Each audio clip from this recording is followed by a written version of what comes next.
بسم اللہ الرحمن الرحیم۔ السلام علیکم۔ تعبیر نامہ چینل میں خوش آمدید۔ حضرت ابن سیرین رحمۃ اللہ علیہ فرماتے ہیں عرش خواب میں امیر بزرگ یا مانگا ہوا مال ہے۔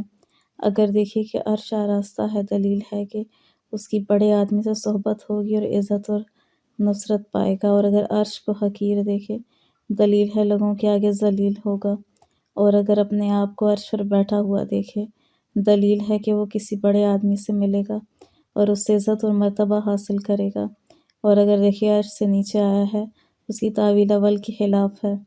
حضرت جعفر صادق علیہ السلام فرماتے ہیں کہ خواب میں عرش کا دیکھنا 5 وجہ پر ہے۔ اول، کسی بزرگ کی صحبت، دوم، بلندی، سوم، مرتبہ، چہارم، عزت، پنجم، بزرگواری۔